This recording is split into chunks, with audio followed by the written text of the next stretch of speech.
Hey everybody, this is Josh. Welcome to the Landlord Harassment Channel, and this is going to be my second ever live stream. And if you notice, my camera is a little bit different looking than what it normally is. I just got a new laptop,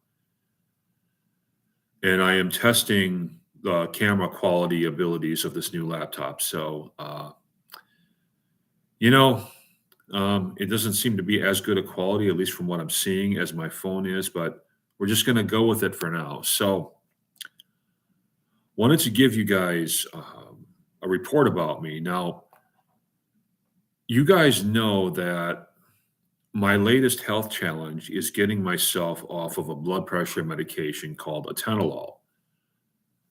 And atenolol is a beta blocker, and it's a very difficult drug to come off of. You get a lot of symptoms when you're trying to come off of it. You get a lot of fast, hard heartbeats, nervous energy, leg kicking, body jumps, all kinds of stuff. It's just a very it's almost like coming off of like crack cocaine or something, or like crystal meth or something like that. And I've never been on those things, but like the symptoms are very similar.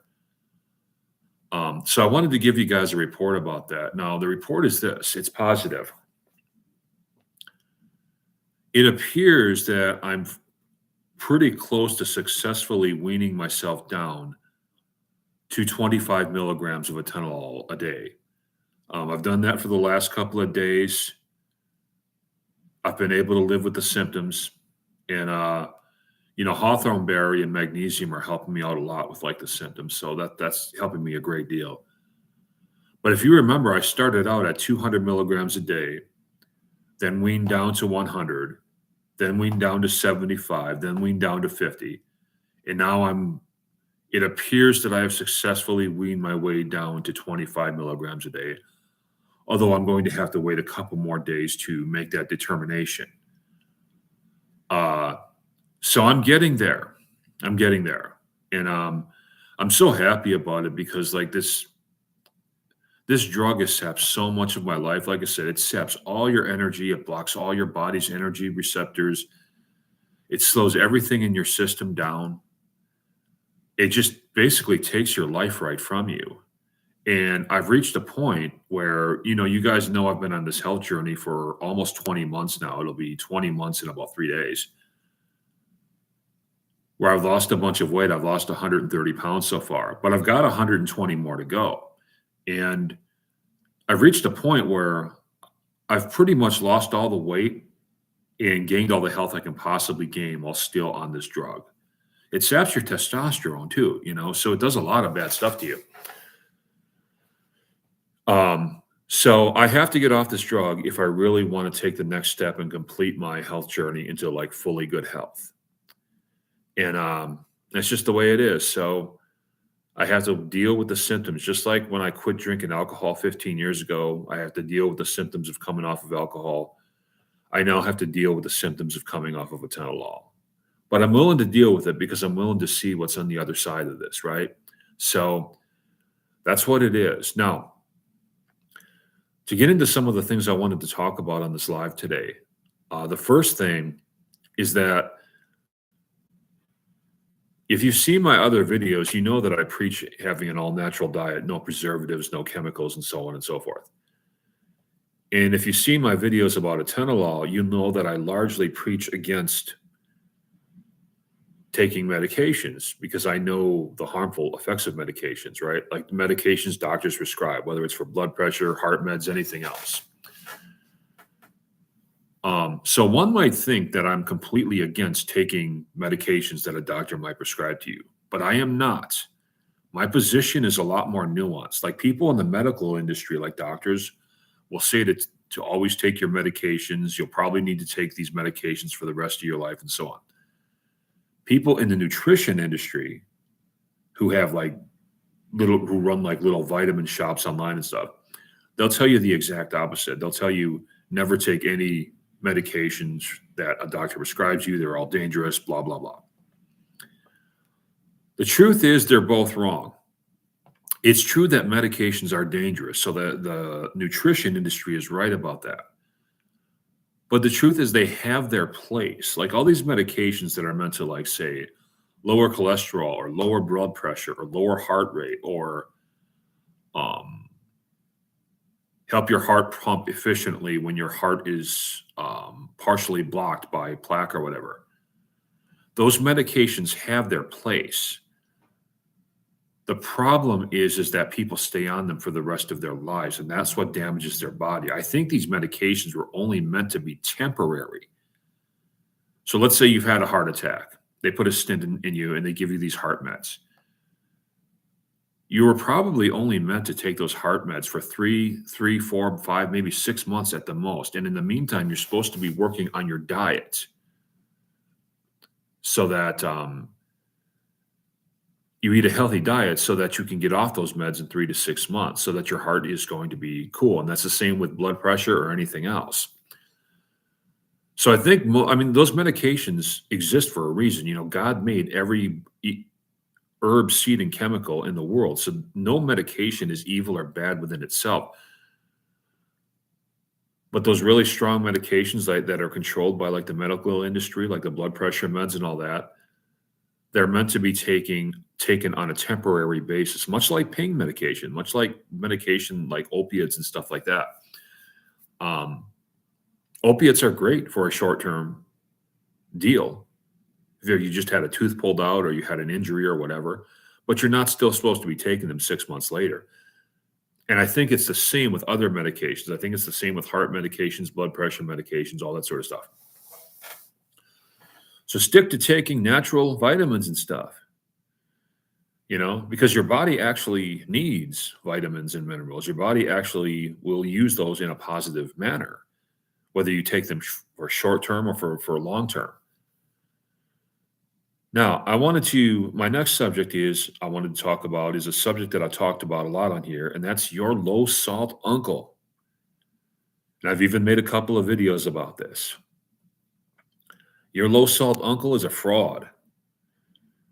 If you don't know who your low salt uncle is, yes, you do. Let me explain who he is to you, because you all have this uncle. Everybody has this uncle in their family. Everybody's got an uncle who 2 years ago, 5 years ago, maybe even 10 years ago, went to the doctor and he was overweight. The doctor told him he had high blood pressure. So he gave him some medication and told him to cut salt out of his diet. So your uncle did just that. Your uncle cut salt out of his diet. However, 3 years later, 4 years later, 5 years later, his blood pressure is still barely controlled, even with the medication. And he doesn't know what's wrong. Well, here's what's wrong. Your low salt uncle is still eating the same processed crap that he was eating 5 years ago. The only difference is he's not eating salt anymore. He's just not putting salt on his food anymore. He's putting pepper on his food instead of salt. But other than that, he's still eating the same processed crap. So his body is still in the same position. He's not any healthier, no matter what his doctor actually tells him. And then this uncle will preach to you, yeah, cut salt out of your diet, this and that. Salt is good for you, man. Salt is cleansing. Salt can get rid of a lot of that plaque that blocks up your heart if you've got, heart blockage. Salt is cleansing by nature. It's very good for you. When you hear people in the medical industry, they always say that the reason potato chips and Doritos and stuff like that are unhealthy is because of the salt. That's nonsense. The salt is the healthiest thing on that potato chip. And as a matter of fact, if you pull a Dorito out of a Dorito bag, the salt is the only ingredient in that chip that has any health redeeming qualities at all. It's not the salt that's causing you the problems. It's everything else inside that chip that's causing you the problems. All that stuff in the ingredients list, when you look at the back of the bag of Doritos and you read all those ingredients that you can't pronounce in these different food colorings like yellow 10 and red 40 and purple 20 or whatever, that's the stuff that messes you up. That's the stuff that messes you up. It takes time to do it, but that's the stuff that messes you up. So your low salt uncle is lying to himself. He's not lying to you because he's really genuine when he tells you this stuff, but there's a reason that he's the same weight and he's in the same basic shape he was 10 years ago when his doctor told him to quit salt. Quitting salt hasn't added a minute to his life, and it's not going to add a minute to yours. And it goes the same with carbs and fat and all that. Your body needs fat. Your body needs carbs. Don't buy into any of that low carb, low fat diet nonsense. It's garbage. Okay, now, so I was just talking about medications, and I was just saying that medications have their use for a temporary. I believe all medications should be the way prescribed the way that most doctors prescribe opiates. So if you've got like a major injury, a doctor might prescribe um, hydrocodone to you for a 3-month period. If you really need it, if it's a really bad injury, a 6-month period, but not too much after that. That's how all medications should be distributed because they all harm your body in significant ways over time. It's just that opiates get all the attention. But that's how they should distribute all medications, whether blood pressure meds, whether it's heart meds, whatever it is, any kind of medication should be a short-term thing, and doctors should be preaching that people eat a preservative-free, additive-free diet during the time they're on this medication so that they can get off that nonsense and live an actual good, healthy life. You know? But anyway, so I was talking about medications, and I want to get into a subject that's kind of closely related to that, which is multivitamins. A lot of people take multivitamins, and people have wanted to know what my personal take on multivitamins is. Here's my take on multivitamins. They don't work for you really if you're young. If you're under the age of 35, there's just no reason to be taking a multivitamin. Your body produces 90% of what's in that multivitamin on its own, and it's just going to get rid of any extra that you inject yourself with through that multivitamin. So if you're under the age of 35, excuse me, it's a waste of your time to take a multivitamin. Now, you can take certain vitamins, right? You can step up your magnesium intake, potassium intake, whatever, to give you like an enhancement of whatever you're trying to do, whether you're trying to build more muscle or whatever. You can do that when you're young. But if you're under 35, a full multivitamin isn't really going to do a lot for you, and any benefits from it are going to be minimal at best. Now, after the age of 35, it becomes a completely different story. Because after the age of 35, your body doesn't stop producing vitamin content, but it does stop producing it at the same rate. So there's far less vitamin content going around in your body after the age of 35 naturally than there is before the age of 30. 35 is like a magic age for this stuff. So if you're 35 and over, then yeah, taking a multivitamin is going to help you a great deal. This is true whether you're in shape or not in such a good shape, And from there on, I would suggest taking a multivitamin for, daily for the rest of your life, unless you've got allergies to certain things that are in that vitamin, then you've got a different story. But after 35, a multivitamin will help you a great deal. You see decline in athletes between the ages of 32 and 35. It really starts at 32. If you notice, most NFL quarterbacks are really at the top of their game until they hit 32. And then at 32, they're still really good, but not quite as good as they were before. Then 33, they lose significantly more, but they're still pretty good. Then by the time they hit 35, they're just nothing like they used to be. And they could still be pretty good, but they're just still nothing like they used to be. You see this in all athletes, that time frame between 32 and 35 is a big deal. That's because there's a big drop in your body's vitamin producing abilities, So, yeah, like I said, if you're young being under 35, a multivitamin is a waste of your time. That doesn't mean taking singular vitamins is a waste. Take magnesium if you want to. Take potassium if you want to. Probably get some benefit for that, for the extra potassium or whatever. But a full multivitamin with all that stuff, it's not going to do much for you when you're young. Now, what was I going to get to next? Okay, so this is a reiteration of everything I've said in my previous videos. A lot of people don't believe me when I tell them this. I'm 370 pounds now. I was 501 pounds, 502 pounds in May of 2021. That's 20 months ago. And people don't believe me when I tell them that I just didn't eat all that much. I ate too much, but I didn't eat more than the average American. And my caloric intake that I take in now, my caloric intake is pretty much the same as it was back then. I still consume around 3,000 calories a day. It might be a couple hundred above 3,000 on some days and a couple hundred below on other days, but I still consume right around 3,000 calories a day. Yet I'm losing weight.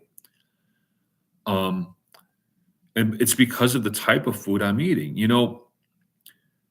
Back then, I didn't eat breakfast. I barely ever ate lunch. What I would do is I would eat what you would call an early dinner. I might eat like a decent meal around like say 4:30 at night.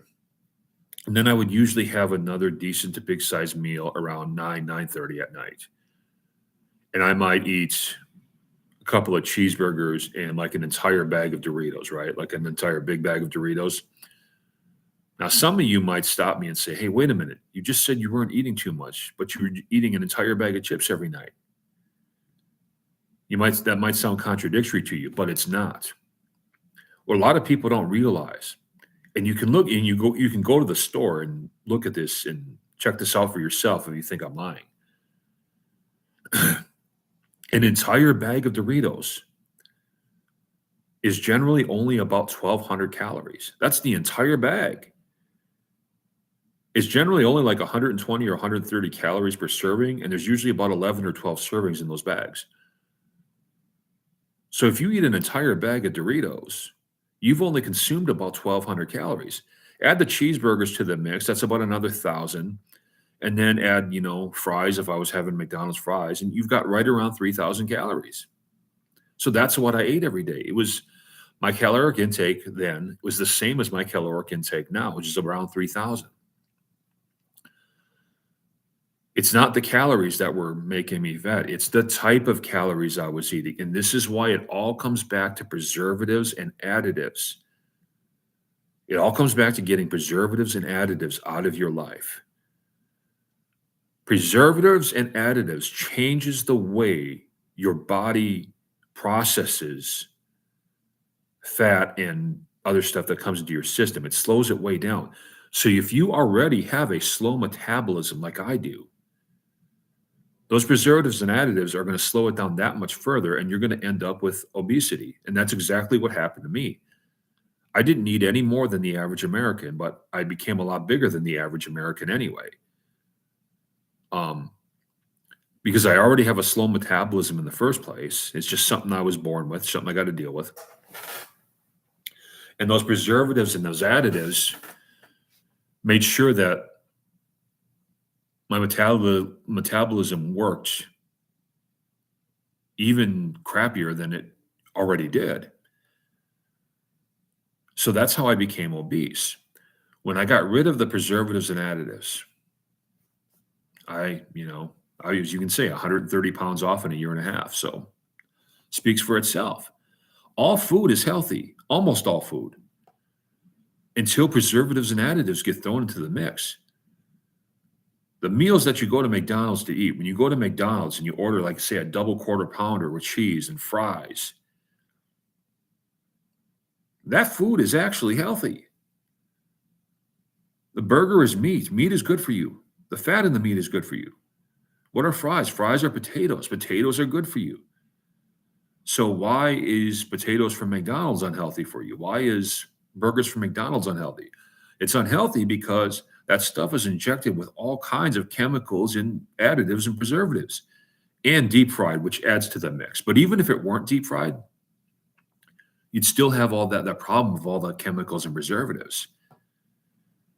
If you ate raw burger meat from your local grocery store that doesn't have any chemicals added to it, as much as you eat McDonald's, you'd lose a bunch of weight and you'd be a lot healthier. It's the chemicals and preservatives that cause almost all the problems in your life when you're trying to get healthy, you know? And you see, so many Americans have so many different diseases, diabetes, cancer. Like 80% of the cancers in America are caused by additives and preservatives.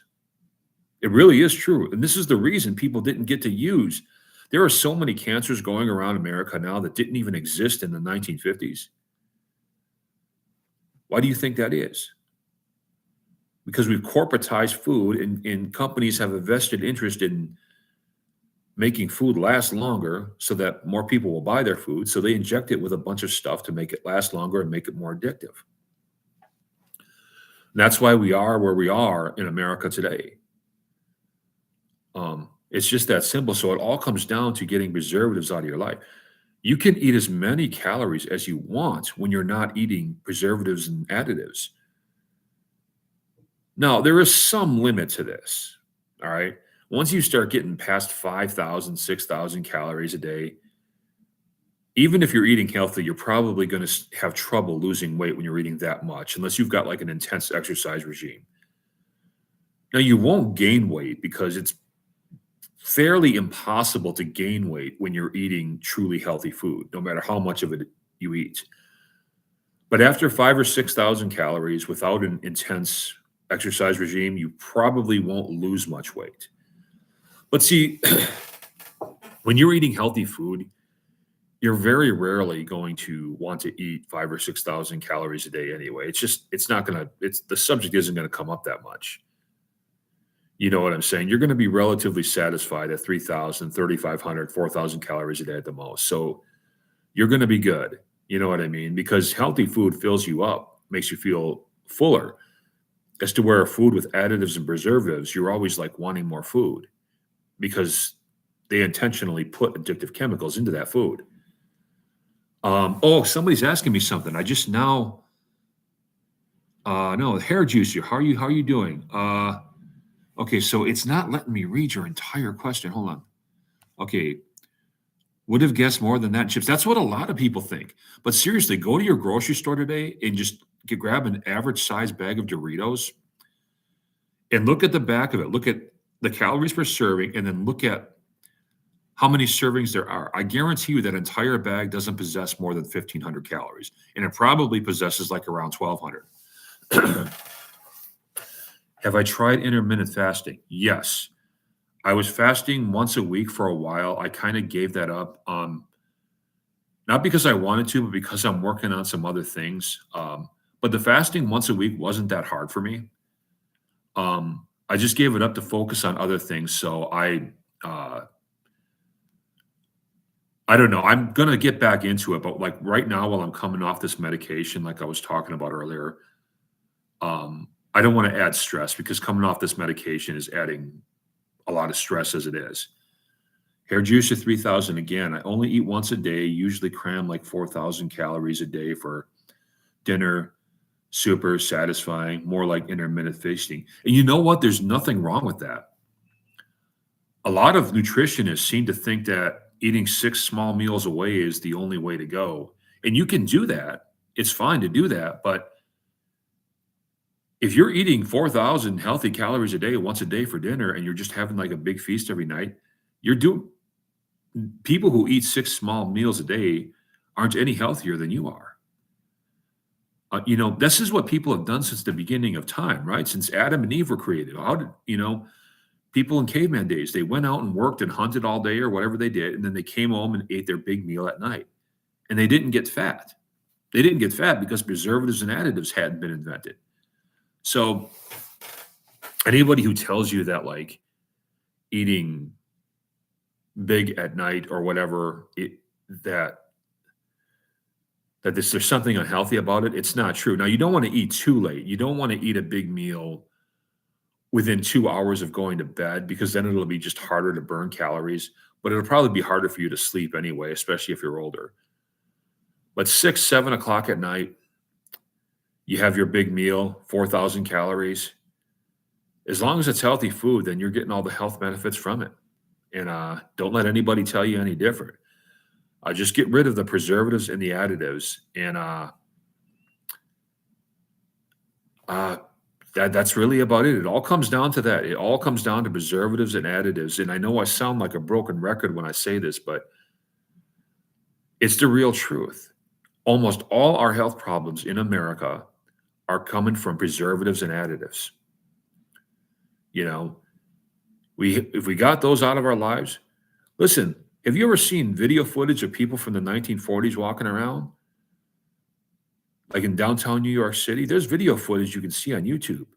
You'll see thousands of people walking around, and there's maybe like 3 fat people among the mix. And I mean, people have always eaten a lot. Americans have always eaten technically too much by medical standards, but they weren't getting fat back then. People ate big meals back then. Why weren't they getting fat? They weren't getting fat because preservatives and additives hadn't become a thing yet. So it all comes back to the preservatives and the additives. You've got 2 enemies on your road to good health: preservatives and additives. So if you adopt my rule, you will be guaranteed better health. Now, my rule is basically this. If I go to buy something at Walmart or a grocery store or whatever, that's a can of chicken, let's say. I look at the back of the can of chicken. If it says anything except salt, water, and chicken, I don't buy it. That's the secret to my health right there, guys. That's the secret to my health. No preservatives, no additives, no nothing. Now, I'm gonna close out the stream in a minute or two. If there's other questions, I'll sit here for a couple of minutes and answer more. But other than that, I'm going to close out the stream. But I'll wait for a minute or two here.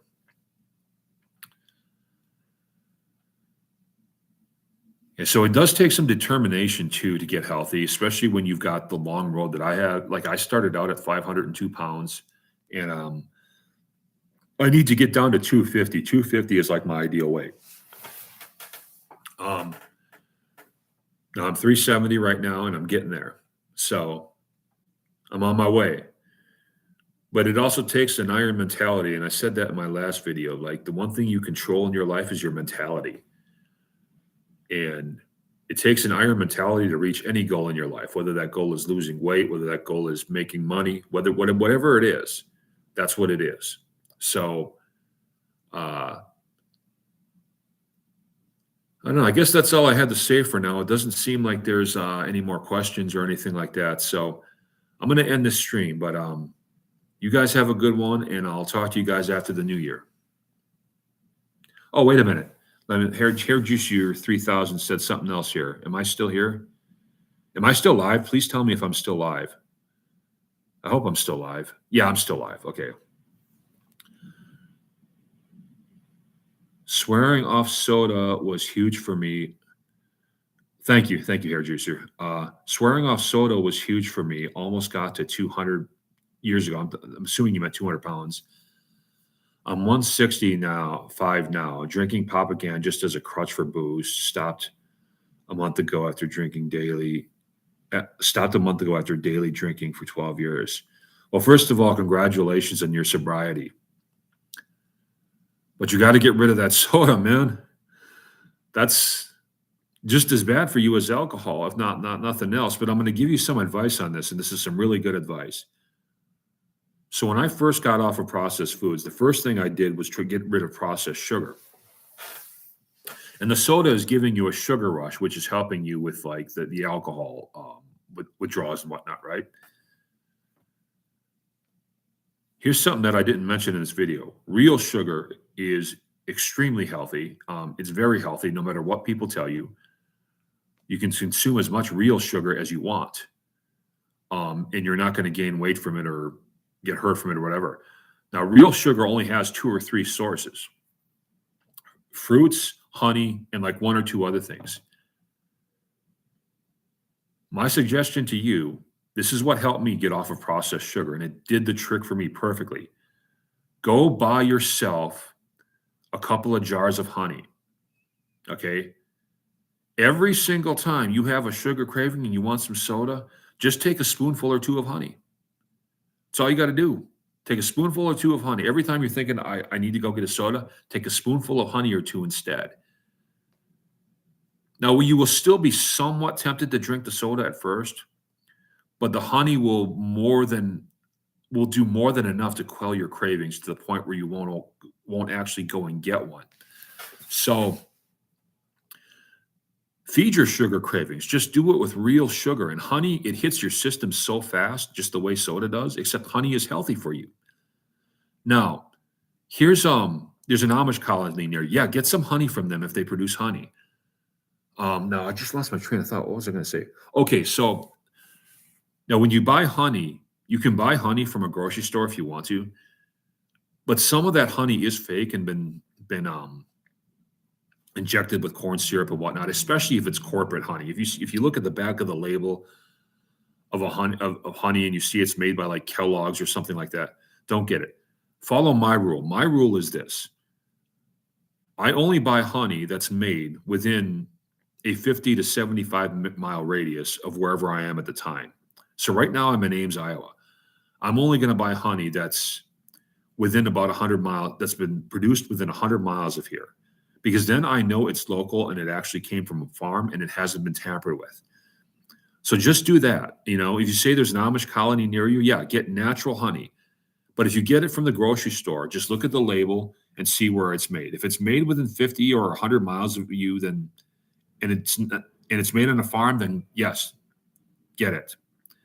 But if it's not and it's like corporate honey, do not get it. Or if it's made from, if you're in Iowa and the honey is made in, Florida, don't buy that. It's almost always corporate honey. And like I say, corporate food means additives and preservatives.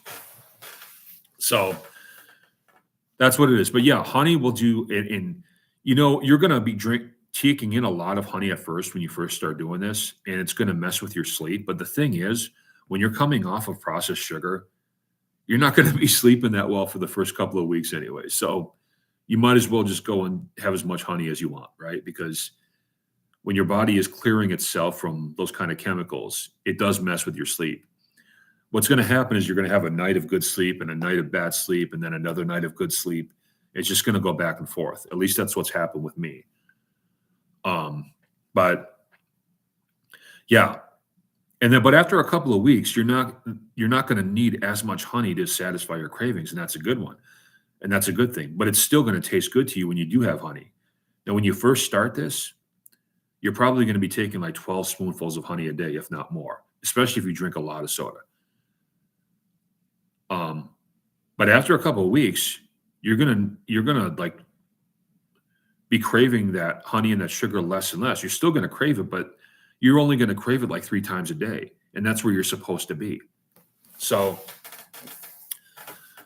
yeah, that's my parting advice for you. Now, I'm going to have to get going here. I've got stuff I got to do. I got my breakfast to eat. My hard-boiled eggs are waiting for me, and I got stuff to do. But thanks for joining me on this live stream, and thanks for listening to my rant about my health and where I'm at and all that sort of stuff. And I will talk to you guys in the new year, all right? My Cash App is going to be linked down below. I haven't put it down below yet, but it is going to be linked down below in a minute or two. So please show your love. Other than that, have a good day. My email is linked down below too. If you have a health question that I can possibly answer, that I have some knowledge of, and you want to email me about it, I'll be glad to answer you. All right. See you later. And yeah, see you on Sticks. He didn't do a live this morning. He cheated us. Sticks cheated us. I'm just kidding. I'm sure his baby was acting up or something. But I'll see you guys later.